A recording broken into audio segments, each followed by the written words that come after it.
Spring of 2018 was supposed to be my fresh start after everything fell apart with my ex-husband. I'd been house hunting for months with what little I got from the settlement, scrolling through listings during lunch breaks at the accounting firm where I worked downtown.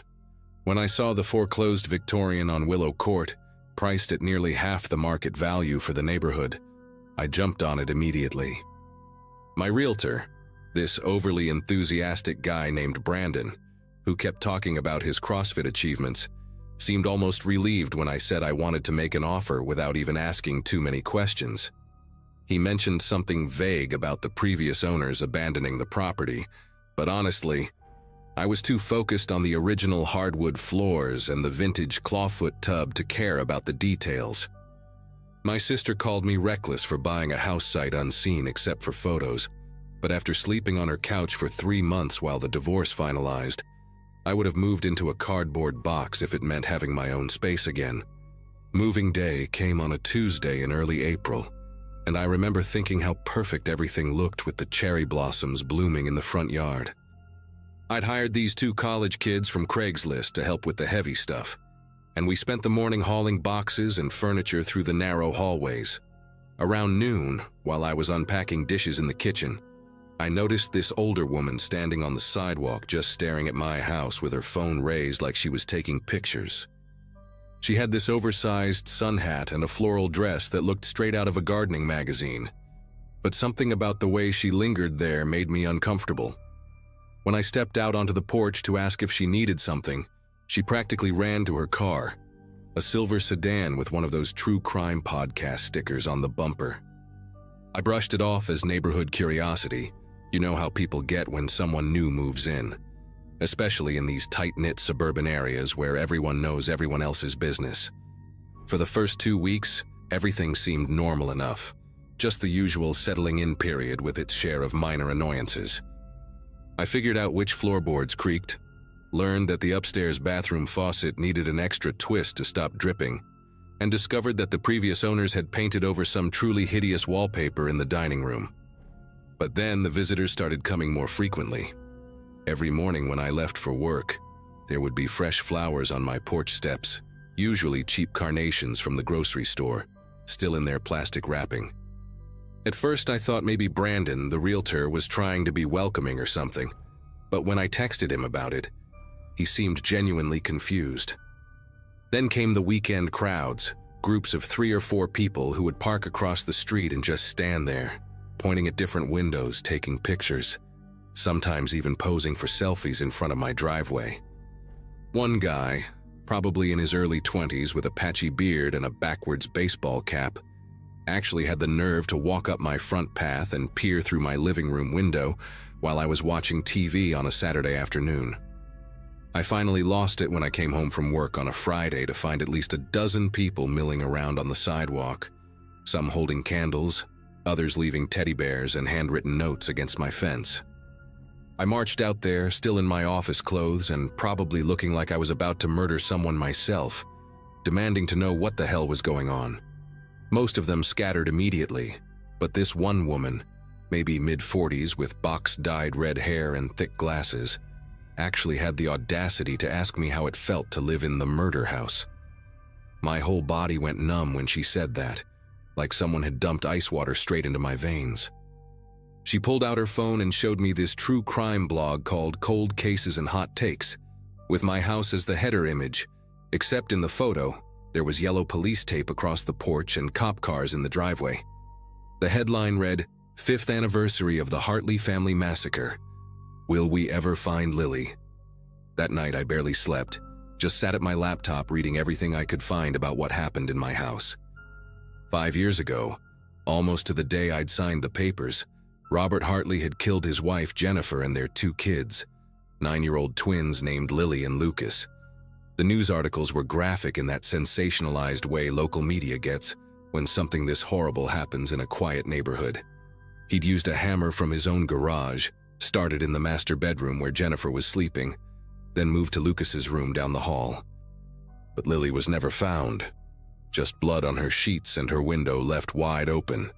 The police figured Robert had hidden her body somewhere before he hanged himself in the basement, but they never located her remains despite searching the property multiple times, even bringing in cadaver dogs and ground-penetrating radar. The case went cold after 6 months, and the bank foreclosed on the house when no next of kin came forward to claim it. Apparently, it had been sitting empty ever since, through 3 different real estate agencies who couldn't move it until Brandon and his company picked it up and decided not to disclose the full history. I spent that entire weekend in a weird daze, walking through my house and seeing it differently now, imagining where everything had happened. The master bedroom, my bedroom now, where I'd been sleeping for weeks in the same spot where Jennifer Hartley had died. Lucas's room, which I'd been using as a home office, setting up my desk probably right where his bed had been. And Lily's room, the smaller bedroom at the end of the hall that I'd been using for storage. Just boxes piled everywhere because I hadn't gotten around to organizing yet. Saturday morning, I decided to start renovating immediately. Not because I'm particularly brave or anything, but because I literally couldn't afford to move again. And maybe if I changed everything about the house, I could forget what had happened here. I started with the basement, figuring I'd turn it into a proper laundry room instead of the creepy, unfinished concrete cave it currently was. The water heater down there had been making these weird gurgling sounds anyway, so I called a plumber to come look at it Monday morning. The plumber, this burly guy named Frank who smelled like cigarettes and had grease permanently embedded under his fingernails, showed up around 10 while I was working from home. He went straight to the basement while I stayed upstairs on a conference call, but after about 20 minutes, I heard him calling for me with this edge in his voice that made me immediately mute my laptop. When I got down there, he was standing by the water heater with his flashlight aimed at the wall behind it, and his face had gone pale under his weathered tan. He asked me if I knew there was a space back there, and honestly, I had no idea what he was talking about until he showed me. Behind the water heater, someone had cut a hole in the drywall, maybe 3 feet by 3 feet, and covered it with a piece of plywood painted to match the wall. You'd never notice it unless you were specifically looking, and even then, the water heater blocked most of it from view. Frank said he wasn't going in there, not for any amount of money, and packed up his tools faster than I've ever seen anyone move. After he left, I stood there for probably an hour, just staring at that hidden entrance with a flashlight in one hand and my phone in the other, debating whether to call the police. But what would I say? That I found a hidden space in my murder house? They'd probably already searched it during the original investigation. Plus, some morbid part of me needed to know what was in there, needed to understand what I'd been living above for weeks. I pulled the water heater out just enough to squeeze behind it, my heart pounding so hard I could hear it in my ears, and pried the plywood away from the opening. The smell that came out was musty and sweet, like old paper and something organic that had long since dried out. My flashlight beam revealed a narrow space, maybe 6 feet by 8 feet, with a dirt floor and wooden beam supports.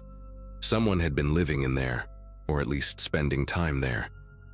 There was a moldy sleeping bag in one corner, empty juice boxes scattered around, and a small pink backpack with unicorn patches half buried in the dirt. I crawled inside, even though every rational part of my brain was screaming at me to get out and call someone, anyone. The backpack was what drew me in, partially decomposed from moisture but still intact enough to open. Inside, I found a handful of crayons, a plastic bracelet with letter beads spelling Lily, and a small diary with a sparkly cover, the kind they sell at dollar stores. Most of the pages were stuck together from dampness, but I could make out some entries near the end that were still legible. The handwriting was careful, like a child trying their best to write neatly. An entry from about a week before the murders talked about how Daddy gets mean when he drinks the brown bottle drinks, and how Mommy cries in the bathroom but says she's okay. Another mentioned Lucas telling her about the secret space he'd found behind the water heater when they were playing hide and seek, how you could fit inside, if you were small enough. My stomach churned as I read these innocent observations from a 9-year-old who had no idea what was coming. But it was the last entry that made me drop the diary and scramble backwards out of that space so fast, I scraped my palms on the concrete. The date was the night of the murders, written in shaky pencil. "Daddy is being scary tonight. He hit Mommy and she fell down and won't wake up. Lucas tried to run, but Daddy caught him. I remembered the hiding place. I can hear him calling for me, but I won't come out. I won't let him find me this time. Now I know how to stay quiet. The wall next door is soft dirt. I can dig with the garden spoon I brought. Cora next door makes cookies on Sundays. Maybe if I dig far enough I can get to her house. I have my juice boxes and fruit snacks from lunch. I'll be quiet like when we play the quiet game." Below that was a crude drawing of what looked like a tunnel, with an arrow pointing toward a house with flowers. When I shined my flashlight toward the back corner of the space past where the sleeping bag was, I could see it clearly. A child-sized tunnel had been dug into the earth, heading in the direction of the neighbor's property. I called the police immediately, my whole body shaking as I tried to explain what I'd found. Within an hour, my house was swarming with cops, detectives, and crime scene techs. They brought in special equipment and confirmed what the diary suggested. The tunnel extended about 15 feet toward the neighbor's property before it collapsed, probably within days of being dug. The lead detective, a woman with tired eyes and gray streaks in her black hair, told me they found small bones in the collapsed section, along with a garden spoon and the remains of more juice boxes. Lily had tried to dig her way to safety, but died in that tunnel, either from the collapse or from dehydration, alone in the dark while the whole town searched for her. The neighbor, Cora, had moved to Florida 3 years ago, never knowing that a desperate little girl had been trying to reach her house, trying to reach the lady who made cookies on Sundays. They reopened the case, of course, though there wasn't much left to investigate since Robert Hartley was already dead. The media circus that followed was insane, with news vans parked outside for weeks, and my phone ringing constantly with interview requests I never answered. I stayed with my sister during the worst of it, but eventually, I had to go back. Not to live. I could never sleep in that house again, but to pack everything up and sign it back over to the bank. They offered to let me out of the mortgage without penalty given the circumstances, and I took it without hesitation. Before I left for the last time, I stood in that basement and thought about Lily, how she'd been brave enough to hide, smart enough to try to escape, but ultimately just a scared 9-year-old who wanted to get to the nice neighbor lady's house. I left flowers by the hidden entrance, white daisies because I didn't know what she liked, and whispered an apology for not finding her sooner. The house sold at auction 2 months later to a developer who tore it down and built a duplex. Sometimes I drive by and see families living there, kids playing in the yard where the cherry tree used to be, and I wonder if they know what was once buried in the earth beneath their feet, or if some stories are better left untold.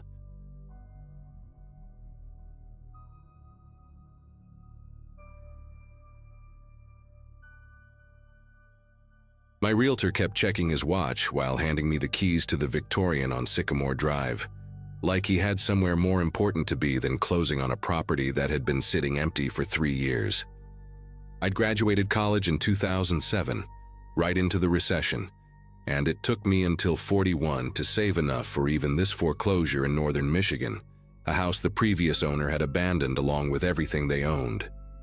I remember thinking that was strange, leaving furniture and clothes and dishes behind, but the price was right, and I needed somewhere to start over after my marriage fell apart. That Friday in October, I pulled into the cracked driveway with my car loaded down with cleaning supplies and power tools, ready to spend the weekend gutting the place and making it livable. I chose the master bedroom first because I needed at least one decent room to sleep in while I worked on the rest. The wallpaper looked like something from a fever dream, this sickly green pattern of flowers that seemed to shift in your peripheral vision, peeling away from the walls in long tongues. When I got my scraper under the edges, whole sections came off like dead skin, revealing another layer underneath. Baby blue roses this time. Then below that, a stripe pattern in brown and gold. Layer after layer, 7 deep by my count, each one someone else's attempt to cover up what came before. My shoulders burned from reaching up to the crown molding, and the floor around me looked like a paper graveyard, But I kept scraping, needing to see the original wall, needing to get down to something solid and real. When I finally reached what should have been plaster, my scraper hit something that made me step back. The wall wasn't white or beige or any normal color. It was stained dark brown in irregular patches, and the stains had a texture to them, thick and flaky like old paint that had bubbled and dried. I grabbed my work light and held it close, trying to make sense of what I was seeing, and that's when the pattern became clear. Handprints. Dozens of them, maybe hundreds, pressed into the wall in what looked like dried blood, overlapping each other in a chaotic sprawl that went from floor to ceiling. Some were adult-sized, fingers spread wide like they were pushing against something, but others were small, child-sized, and those made my throat close up because they weren't just pressed against the wall, they were dragging downward, leaving streaks like someone had been sliding down. I told myself it had to be paint, some weird art project from the 60s when people did stuff like that. But when I touched one of the prints with my fingernail, dark flakes came off and the smell hit me, metallic and organic and wrong. The handprints weren't random either. They formed a path along the wall, leading toward the corner where the floor met the ceiling, climbing up like whoever made them had been trying to get somewhere impossible. I started following them with my light, documenting everything with my phone because I knew no one would believe this. And I noticed that some of the prints had something embedded in them, tiny white fragments that caught the light. I pulled out a pair of tweezers from my toolkit and carefully extracted one, and it was a fingernail, an actual human fingernail, torn off at the quick and stuck in the dried blood like a confession. My first instinct was to call the police, but I kept thinking about how this would look, me alone in this house with what might be evidence of something terrible, and I needed to know more before I brought anyone else into this. I grabbed a bottle of industrial cleaner and a scrub brush, thinking maybe if I could just clean one section, I could see how deep the stains went. But when I started scrubbing, the blood didn't fade. It seemed to activate somehow, releasing that copper smell even stronger. The handprints near the floor were different from the ones higher up, more frantic, fingers splayed at impossible angles, and I realized they continued under the baseboard. I got my pry bar and worked one of the boards loose, and behind it the blood wasn't just on the wall. It had soaked into the insulation, forming dark crystals that crumbled when I touched them. That's when I noticed the floor itself felt wrong under my knees, hollow in places where it should have been solid. I knocked on different sections with my knuckles, listening for the sound to change, and found a spot about 3 feet from the wall where the board sounded completely empty underneath. The wood there was slightly newer than the rest, maybe 10 years old instead of the original 100-year-old oak, and someone had tried to match the stain but hadn't quite gotten it right. I worked my pry bar into the seam between 2 boards and lifted, and the smell that came up made me gag, sweet and chemical like formaldehyde mixed with decay. Under the floorboards was a shallow space, maybe 8 inches deep, that shouldn't have existed according to the house's original blueprints I'd seen at the closing. Inside that space, arranged with a precision that made my skin prickle, were small bones, definitely not from any animal I recognized, too delicate and too specifically shaped. Mixed in with the bones were locks of hair, each one tied with a different colored ribbon, red and blue and yellow and green, like someone had been collecting them over years. The hair ranged from platinum blonde to deep black, some straight, some curled, all different textures and lengths, and each bundle was labeled with a tiny paper tag written in cramped handwriting I couldn't quite make out in the dim light. But what really made me scramble backward was the stack of Polaroid photographs, maybe 30 of them, bound together with a rubber band that disintegrated when I touched it, scattering the photos across the hidden space like playing cards. The photos showed people sleeping in beds, all taken from the same angle, standing at the foot of the bed looking down at them. Different people, different decades based on the hairstyles and the quality of the film, but always in the same room. This room, I could tell from the distinctive crown molding and the way the window sat off-center in the wall. Men, women, even a few children, all captured in that vulnerable state of deep sleep, mouths slightly open, completely unaware they were being photographed. The dates written on the white borders went back to the 80s, but as I flipped through them, getting closer to the bottom of the stack, the dates got more recent, 2015, 2017, last year, and then I found one that made everything inside me turn to ice.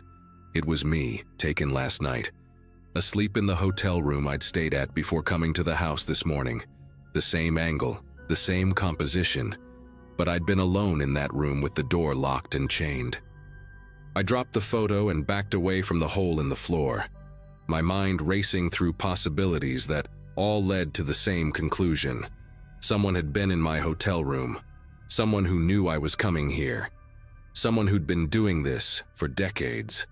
The realtor's eagerness to hand over the keys suddenly made sense, and I remembered how he'd mentioned the previous owner's disappearance like it was just another detail, not the massive red flag it should have been. I grabbed my phone to call 911, but there was no signal, which was impossible because I'd had full bars just an hour ago when I'd texted my sister a photo of the house's exterior. The landline downstairs that I'd seen during the walkthrough, an old rotary phone that the realtor said still worked. That was my only option, so I started toward the bedroom door, stepping carefully around the exposed cavity in the floor. That's when I heard it, a sound from directly below me, in what should have been the living room ceiling but was clearly another hidden space. It was a scratching noise, rhythmic and deliberate, like someone writing with chalk on a blackboard, and it was getting louder. I looked down through the hole I'd opened and saw that the bones and photos weren't sitting on solid wood like I'd thought. They were resting on another layer of newer boards, and through the gaps between those boards I could see movement, something pale shifting in the darkness below. The scratching stopped, and then I heard breathing, wet and labored, like someone with fluid in their lungs trying to catch their breath, and the pale thing below moved again, resolving into fingers, human fingers, pressing up against the boards from underneath, testing them, finding the weak spots. I ran then, not caring about evidence or explanations, just needing to get out of that house before whatever was below found its way up. My feet hit the stairs hard enough to crack the old wood, and I could hear the scratching following me, moving through the walls themselves, keeping pace as I descended. The front door was exactly as I'd left it, slightly ajar from when I'd carried in my supplies, but when I grabbed the handle to yank it fully open, it wouldn't budge, like someone had nailed it shut from the outside while I was upstairs discovering the truth about this place. Behind me I heard wood splintering, boards being pushed up from below, and a voice, hoarse and barely human, saying my name, not calling it but tasting it, like it was something they'd been waiting years to say out loud. The window in the living room was my only option, one of those old double-hung types with the wavy glass that distorted everything outside. I grabbed a hammer from my tool bag and swung it hard, shattering the glass in a shower of fragments that caught the afternoon light like crystals. I could hear footsteps now, uneven and dragging, coming from the hallway, and when I glanced back, I saw him, the realtor, except his clothes were different, older, covered in dust and something darker, and his face was wrong, too pale, too thin, like he'd been living in those spaces between the walls for years, feeding on whatever those bones had once been. He smiled at me with teeth that were too sharp and too many, holding up a new Polaroid camera, the flash already charging with a high-pitched whine, and I understood then that the previous owner hadn't disappeared. They'd never left. They'd just moved deeper into the house's hidden architecture, waiting for the next person desperate enough to buy a too-good-to-be-true foreclosure. I dove through the window frame just as the camera flash exploded behind me, the light so bright, it left purple afterimages dancing across my vision even with my eyes closed.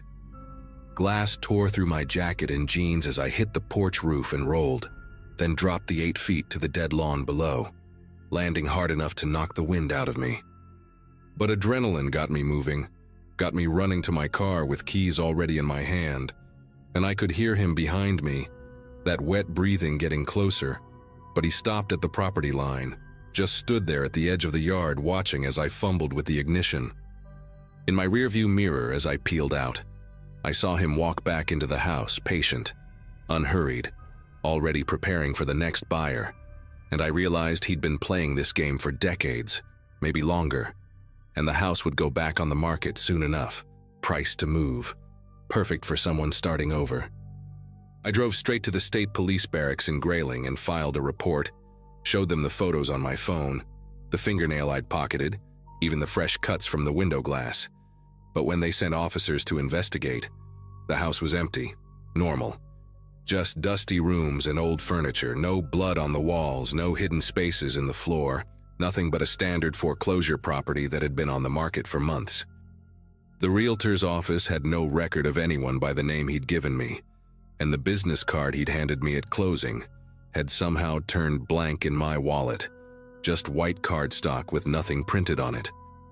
They suggested stress, suggested therapy, suggested maybe I'd had some kind of episode, but I know what I saw, what I found, and what still visits me some nights, because I'll wake up to find fresh Polaroid photos on my nightstand, pictures of me sleeping in my new apartment 2 states away, each one labeled with yesterday's date, each one telling me that the property line was just a courtesy, not a boundary, and that some sales, once made, can never really be undone.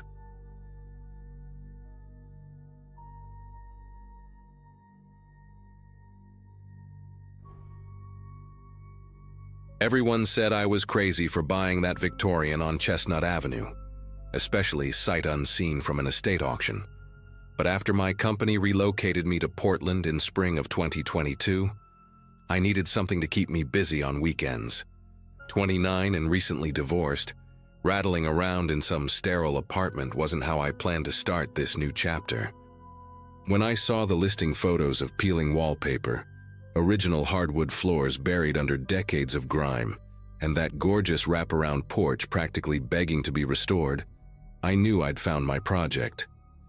My brother Kevin flew out from Denver to help with the initial assessment, took one look at the place, and immediately started listing all the reasons I should run. But something about those tall ceilings and arched doorways spoke to me, whispered promises of what it could become with enough sweat and determination. I started with the main parlor that first Saturday in June, the room where the previous owners had installed this hideous electric fireplace insert sometime in the 70s, completely butchering what must have been a beautiful original hearth. Crowbar in hand, safety goggles fogging up from the heat, I began prying away the aluminum frame, revealing layers of different materials like geological strata of bad home improvement decisions. Behind the insert, someone had sloppily mortared in regular red bricks, not even attempting to match the original masonry work. And as I started chipping away at them, I noticed something strange. These bricks weren't just closing off the chimney opening. They continued up into the flue itself, packed tight and deliberate, as if someone wanted to make absolutely sure nothing could ever come down, or up, through that space again.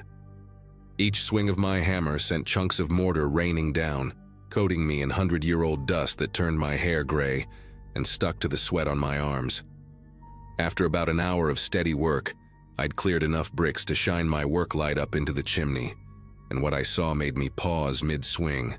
The flue wasn't just blocked. Someone had built what looked like a false floor about 4 feet up, creating a hidden cavity between the original fireplace opening and this makeshift barrier. My first thought was maybe someone had stashed valuables up there during the Depression, or perhaps Prohibition-era bottles, the kind of discovery that would make this whole renovation worth it. I texted Kevin a photo, joking that I might have just found our retirement fund, and he replied with a string of $ sign emojis, telling me to be careful not to damage anything valuable. It took another 2 hours to clear enough space to actually reach into the cavity, and by then, the afternoon sun was slanting through the parlor windows, casting long shadows across the debris-covered floor. I stuck my arm up through the opening, feeling around blindly in the dark space above, my fingers brushing against what felt like rough burlap or canvas. When I managed to grab hold and pull, a child's shoe tumbled out, landing with a soft thud on the plastic sheet I'd laid down. Not just any shoe, but a tiny leather boot, the kind with buttons up the side that kids wore maybe 100 years ago, still laced up tight as if someone had just taken it off. The leather was stiff and cracked, covered in a layer of grime that had turned it almost black, and there was something unsettling about how perfectly preserved it was, like it had been waiting there all this time. I reached back up into the cavity, this time more cautiously, my fingers exploring the space with the kind of careful touch you'd use to check if a stove is still hot. More shoes came tumbling down, one after another, each one small, each one different, some with worn-down heels, others barely scuffed like they'd only been worn once or twice. 7 pairs in total, arranged in what must have been a deliberate pattern up there, though now they lay scattered across my plastic sheet like evidence at a crime scene. The strangest part was how they were all different sizes, ranging from what looked like a toddler's first walking shoes to maybe a child of 10 or 11, and none of them matched, not a single pair among them. I knelt there, surrounded by these tiny shoes, and felt this creeping sensation working its way up my spine, the kind of feeling you get when you realize you're looking at something that has a story, a bad story, one that nobody wanted told. Against every instinct telling me to stop, to call someone, maybe the police or at least Kevin, I grabbed my work light and hoisted myself up to look directly into the cavity. The smell hit me first, dry and stale, like opening an attic that's been sealed for decades, mixed with something else, something organic and wrong. When the beam of my light swept across the space, I saw that the walls weren't just brick and mortar. They were covered in scratches, hundreds of them, maybe thousands, carved deep into the old bricks in frantic, overlapping patterns.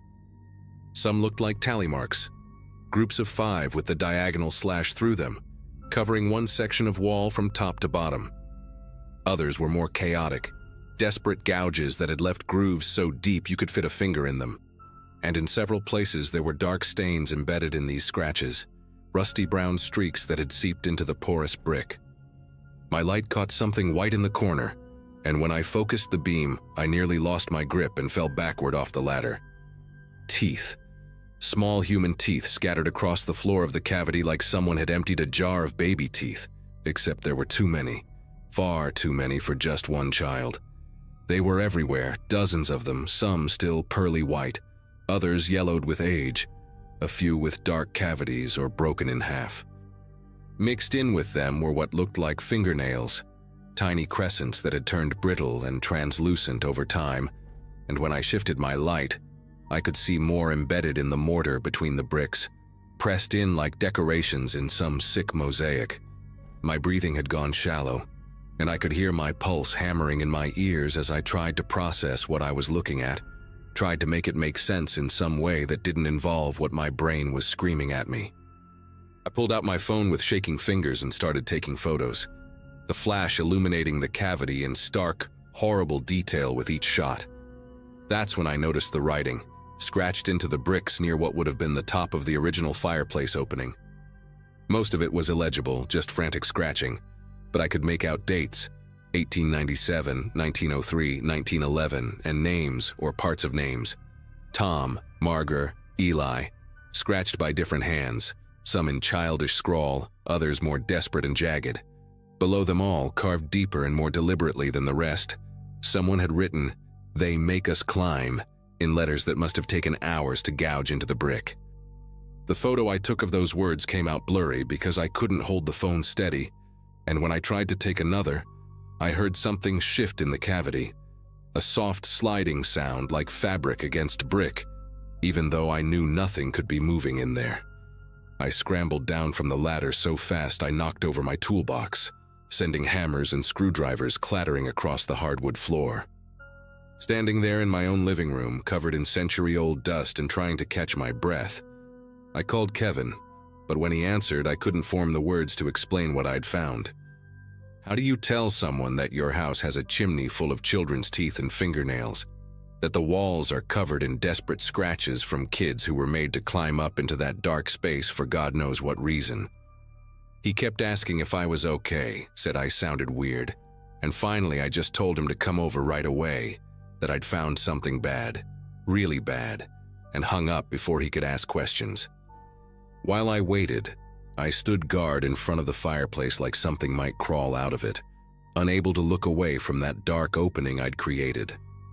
Kevin arrived in 20 minutes, which must have been some kind of record from his apartment across town, and the look on his face when he saw me, wild-eyed and dust-covered, would have been funny under different circumstances. I handed him my phone with the photos pulled up and watched his expression change from confusion to disgust to horror as he swiped through them. He wanted to look for himself, said maybe I was misinterpreting what I'd seen, that there had to be some explanation.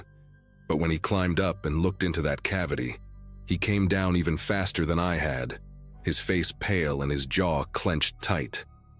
We argued about calling the police right then, but Kevin pointed out that whatever had happened in there was clearly historical, decades old at least, and we should try to find out more about the house's history first, maybe contact the Historical Society or check old newspapers, because involving the cops would mean our renovation would turn into a crime scene investigation.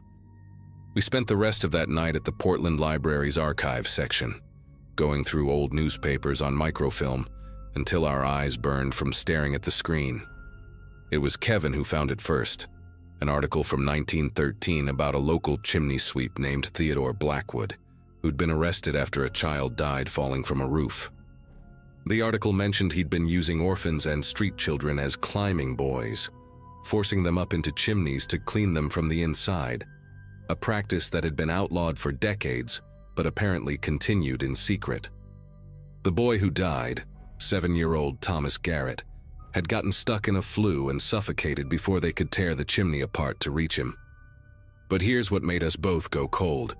The article said this wasn't Blackwood's first incident, that several children had gone missing over the years while working for him, and neighbors had complained about strange crying sounds coming from houses after he'd done work there.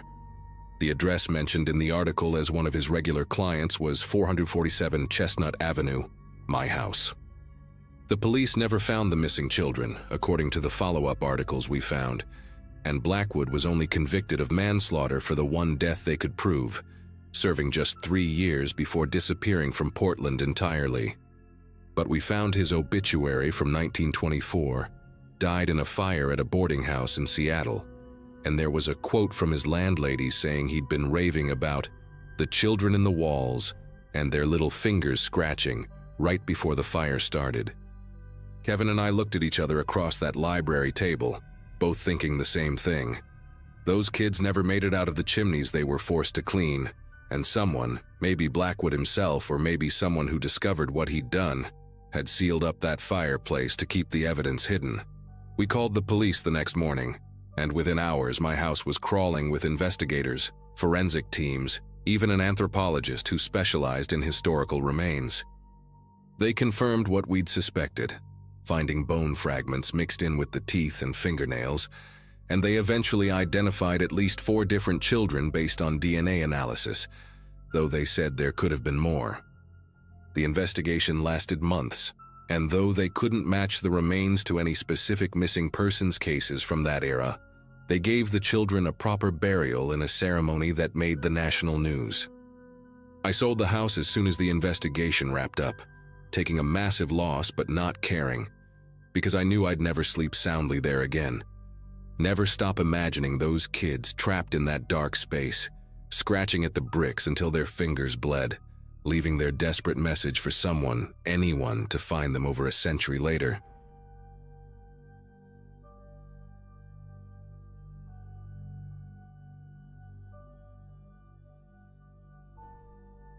November of 2023 was when I finally pulled the trigger on buying my first house, a modest 3-bedroom ranch at the end of Birchwood Circle. After my promotion to regional sales manager earlier that year, I could finally afford something decent, and this place checked all the boxes. Quiet neighborhood, mature trees, that classic American dream setup with the cul-de-sac where kids could play street hockey without worrying about through traffic. My realtor, a chatty woman named Deborah, mentioned the house had been on the market for 8 months, which seemed odd given how nice it was, but she said the seller was motivated and I wasn't about to question my good fortune. Moving in felt like starting fresh at 34, especially after the disaster of my previous apartment situation with roommates who thought dirty dishes were decorative art. I remember thinking this was it, the real adult beginning I'd been working toward since college. My first week there, I met the Prestons next door while I was trying to figure out why my lawnmower wouldn't start. Keith Preston walked over with his teenage son Nathan, both of them wearing matching polo shirts like they'd stepped out of a catalog, and within 5 minutes Keith had the mower purring like new. His wife Melissa brought over brownies that evening with their daughter Grace, maybe 12 years old, who kept twirling her hair around her finger while staring at me with these huge green eyes. They seemed like the perfect suburban family, almost aggressively normal in that way, that makes you wonder if they practice their smiles in the mirror. Keith worked in insurance, Melissa homeschooled the kids, they invited me to their church, their barbecues, even offered to collect my mail when I traveled for work. I thought I'd hit the neighbor jackpot, especially compared to my last place where the guy upstairs played death metal at 3 in the morning and the couple next door had screaming matches that could wake the dead. Everything changed on my 9th night in the house when my bladder woke me up around 2:45. I stumbled to the bathroom, still mostly asleep, and as I passed my bedroom window, something outside caught my eye. There in my backyard, right at the edge where my property met theirs, stood all 4 Prestons in a perfect line. Keith on the left, then Melissa, Nathan, and little Grace on the end, all of them in their pajamas despite the 40-degree weather. They weren't moving, weren't talking, just standing there staring directly at my bedroom window with their arms hanging straight down at their sides like mannequins someone had arranged on my lawn.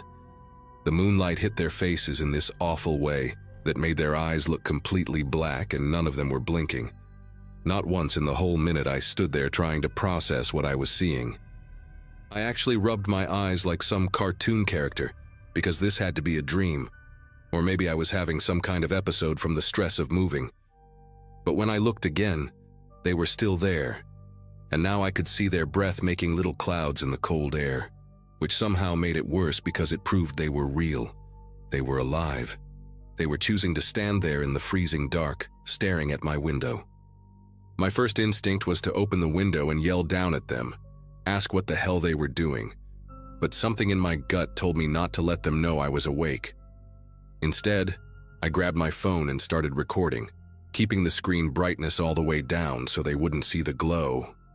The timestamp showed 2:47 a.m., and I filmed them for 5 solid minutes, during which they never moved, never shifted their weight, never even seemed to breathe deeply enough to move their shoulders. At exactly 3:05 a.m., like someone had flipped a switch, they all turned in perfect synchronization and walked single file back to their house. Not a word between them, not a glance at each other. Just this robotic march through the gap in our fence and into their back door. I stayed at that window for another hour, replaying the video over and over, zooming in on their faces, trying to find something that would make this make sense. Were they sleepwalking? Some kind of religious thing? A prank?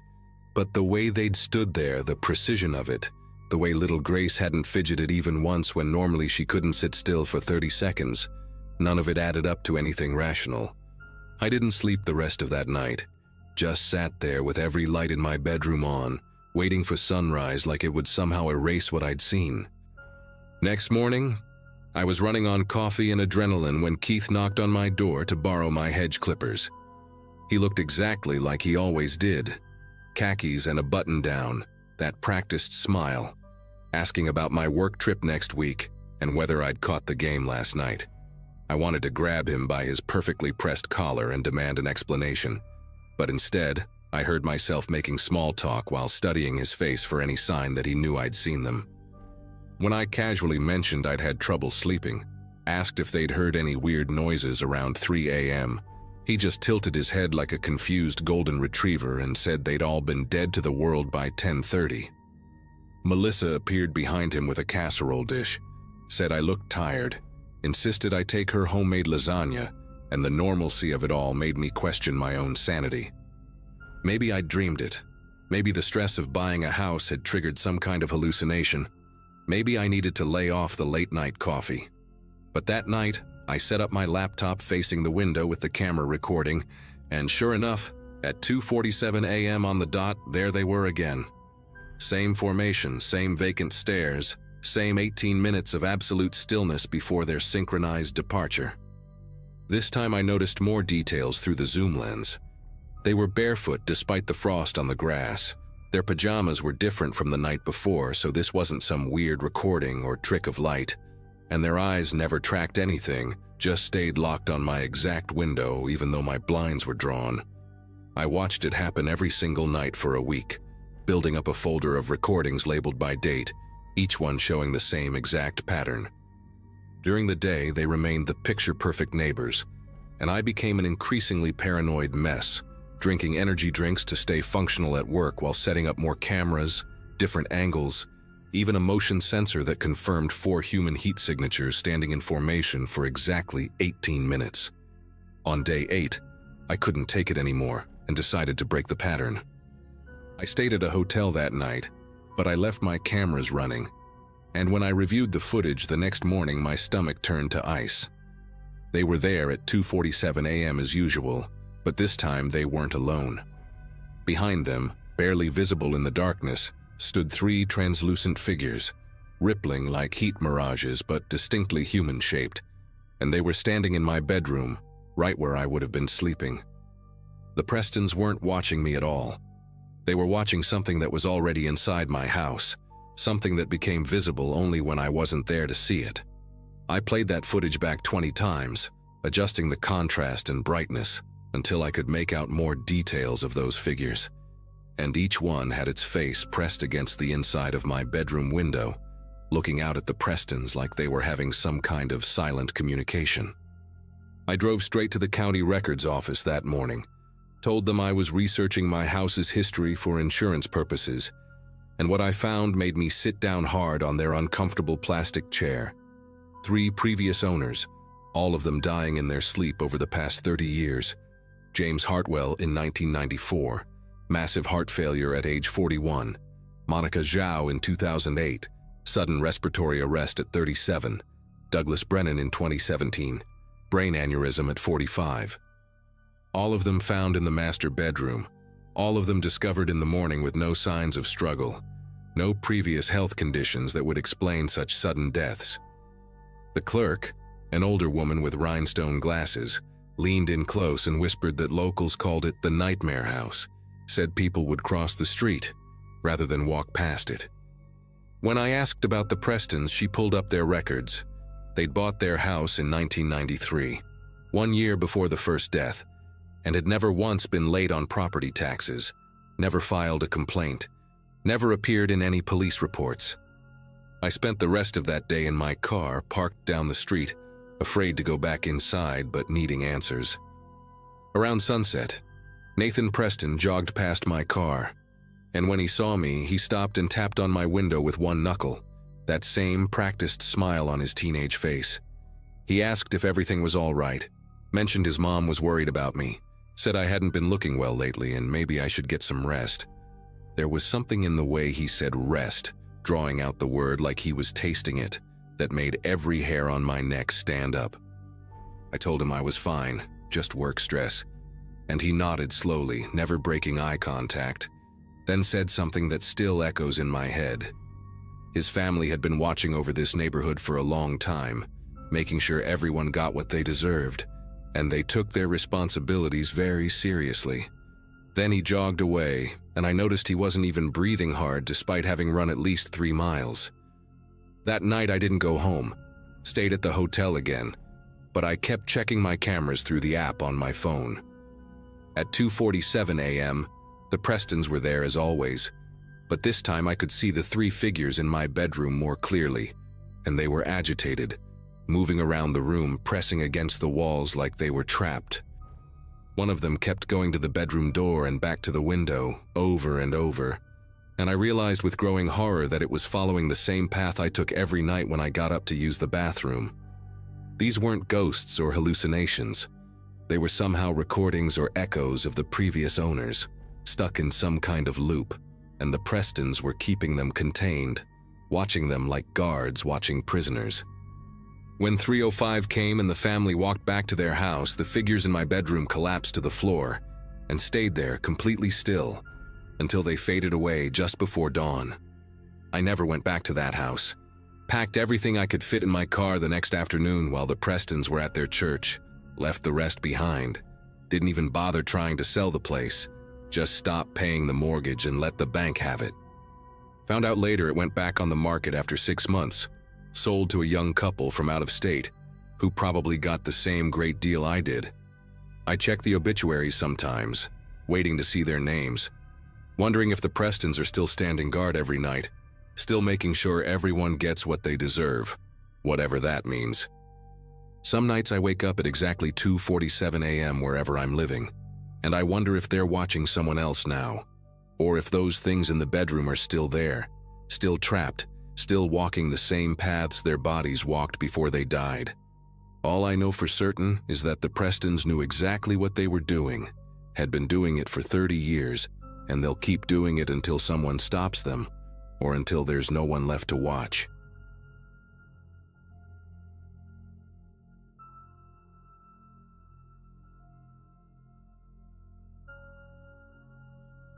When I graduated college in 2012, buying a house seemed impossible. But estate sales change everything when someone dies without family to claim their stuff. The Holloway property sat on Riverside Lane for 6 weeks before I saw the listing. A 3-bedroom ranch with original hardwood floors and a price tag that made my real estate agent do a double take. Mrs. Violet Holloway had died at 93, alone, and the state needed to liquidate her assets fast. I toured it on a Wednesday morning in April, signed papers by Friday, and moved in the following week with my cat, Pepper, and whatever furniture fit in my sedan. The neighborhood felt sleepy in that comfortable way, with tall oaks lining the street and neighbors who waved but didn't pry. I worked remotely as a software developer, which meant my days blended together in a comfortable routine of coffee, code, and video calls. The house needed work, sure, but it was mine. The first note appeared 4 days after I moved in. I woke up around 7, stumbled toward the kitchen for coffee, and nearly stepped on the small rectangle of paper lying just inside the front door. The handwriting was shaky, done in pencil on what looked like paper torn from an old notebook, the edges rough and uneven. It said, "You changed the kitchen." That was it. No signature, no explanation. I picked it up, turned it over, found nothing else. My stomach did this weird flip because, yeah, I had changed the kitchen. The avocado green cabinets were the first thing I painted over, replacing them with clean white. I told myself it was probably a former neighbor, someone who had been close to Mrs. Holloway and felt sentimental about the house. Maybe they had a key from years ago. I checked the locks anyway, made sure everything was secure, and tossed the note in the recycling. Weird, but not worth panicking over. People get attached to places. I got that. The second note came 3 days later. Same paper, same pencil, same shaky handwriting slipped under the door sometime during the night. "I don't like your furniture." This one hit different because how would someone know what furniture I had unless they were looking through my windows? I checked every window in the house, made sure the curtains were drawn at night, and started feeling paranoid about the big bay window in the living room that faced the street. My couch was new, a gray sectional I bought on sale because the old floral one from Mrs. Holloway's estate sale photos gave me the creeps. I called a locksmith that afternoon, had him change every single lock in the house, deadbolts included. He was this older guy with calloused hands who told me the previous locks were original to the house, probably 40 years old, easy to pick if someone knew what they were doing. That made me feel better and worse at the same time. Better because new locks meant security. Worse because it confirmed someone could have been getting in. I started paying attention to everything. Every creak in the floorboards, every shadow that moved wrong, every car that parked too long on the street. My work suffered because I kept getting up during meetings to check the doors, to peer out windows, to make sure Pepper was not freaking out about something I could not see. She was a good cat, usually chill, but she started acting strange around the same time the notes began. She would sit in the hallway staring at the basement door, ears flat, tail puffed. I had not gone down to the basement much since moving in. It was unfinished, just concrete and exposed beams. Boxes of Mrs. Holloway's things the estate sale people did not bother with, and a musty smell that made my nose itch. But Pepper's behavior made me nervous, so I propped a chair under the basement doorknob at night, told myself I was being ridiculous, and barely slept anyway. The third note showed up on a Monday morning, and this one made my heart pound so hard I thought I might pass out. You sleep on the wrong side. Wrong side of what? The bed? How could anyone possibly know which side of the bed I slept on, unless they had been in my bedroom standing there watching me while I was unconscious and vulnerable? I grabbed my phone with shaking fingers and called the police. The officer who came out was polite but useless, a young guy named Officer Davison, who walked through the house, checked the windows, and basically told me that without evidence of forced entry or actual threat, there was not much they could do. He suggested I install security cameras, gave me a case number, and left. I wanted to scream at him that someone was in my house, that these notes proved it, but his bored expression told me he thought I was paranoid or looking for attention. The moment he drove away, I ordered cameras online, the expensive kind with night vision and motion sensors, paid extra for next-day delivery. I installed 4 cameras by myself the following evening.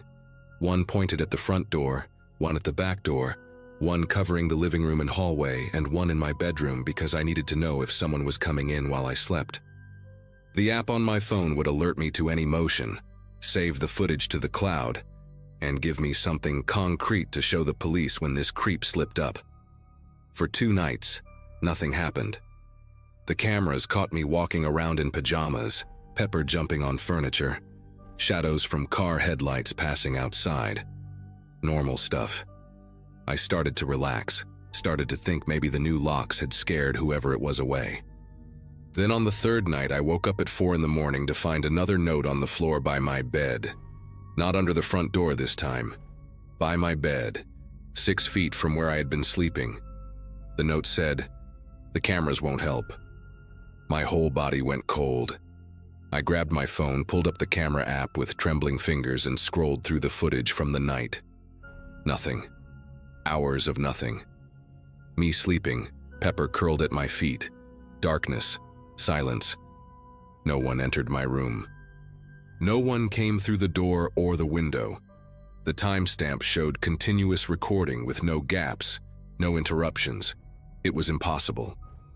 I sat on my bed until the sun came up, unable to process what was happening, trying to find a logical explanation that did not exist. Someone was inside my house, someone who knew about the cameras, someone who could move around without triggering a single motion sensor. I called in sick to work, could not even pretend to focus on code when my hands would not stop shaking. I needed help.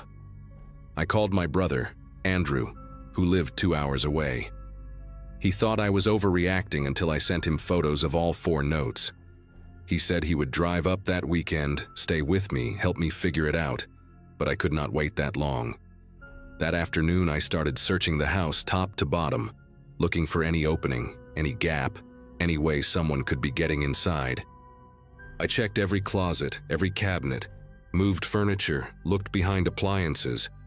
When I got to the basement, I almost turned back.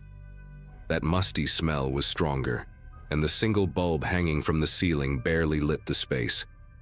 Pepper refused to follow me down the stairs, just sat at the top, meowing in this anxious way that made my skin prickle. The basement was bigger than I remembered, cluttered with old boxes labeled in faded marker, Christmas decorations, clothes, books. I moved things around, checked the walls, and that's when I noticed something odd about the far corner. The concrete wall had a seam, barely visible, like someone had cut a section and fitted it back. I ran my fingers along the edge, felt it give slightly, and my pulse started hammering in my ears. I pushed against the panel and it swung inward on hidden hinges, revealing a dark opening and a set of wooden stairs leading down into nothing.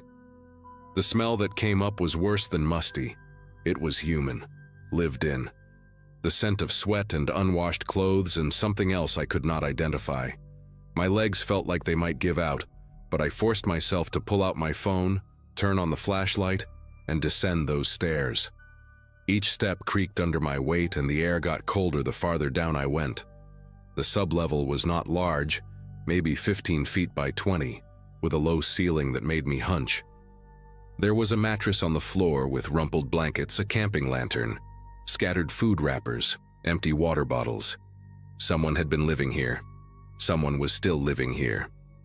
On the wall, taped up like some kind of sick gallery, were photographs, dozens of them.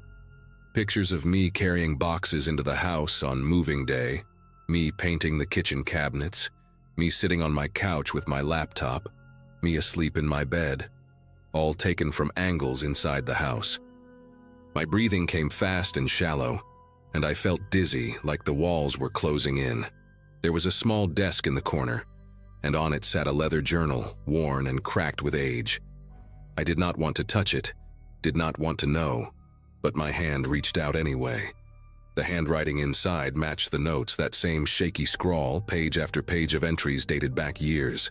The first entries were from 2003, written by someone named Albert Holloway, Mrs. Holloway's son. I remembered the estate lawyer mentioning him briefly, saying he had died in a car accident in 2005, that Mrs. Holloway had lived alone for decades after losing her only child. But here was his journal, and the entries kept going past 2005, past 2010, past 2020. The recent ones were disturbing, talking about his mother dying, about the house being sold, about me. The last entry was dated yesterday, written in that shaky hand. She doesn't know I never left. I dropped the journal and ran. I did not think, did not plan, just scrambled up those stairs, through the basement, up to the main floor, grabbed Pepper and my car keys, and got out of that house. I sat in my car in the driveway, shaking so hard I could barely hold my phone, and called 911. This time I did not get a bored officer. I got 3 squad cars, an ambulance on standby, and eventually a SWAT team because I told them someone was living in my basement and had been stalking me for weeks. They went in with guns drawn, cleared the main floor, then the basement, then found the hidden panel. I watched from behind a police car, clutching Pepper's carrier, as officers descended into that sub-level. They were down there for 20 minutes. When they came back up, they had a man in handcuffs, skinny and pale, with long, greasy hair and a beard that reached his chest. He looked like he was 60, but moved like someone younger. Albert Holloway. Alive. He did not struggle, did not say anything, just stared at the house as they loaded him into the police car like he was saying goodbye. The detectives told me later that Albert had faked his death in 2005, some kind of psychotic break after a fight with his mother. He had been living in that sub-level for 20 years, coming up at night when Mrs. Holloway was asleep, stealing food, using her bathroom, existing like a ghost in his own house. After she died, he just stayed, watching the estate sale people come and go, watching me move in, furious that I was changing his home.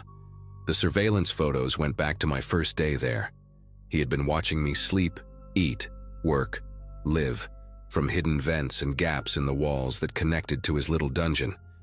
They found tools down there, books, even a small radio.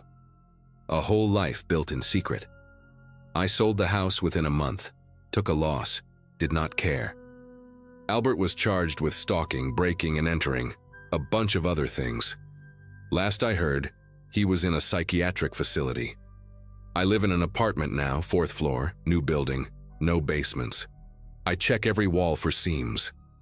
I probably always will.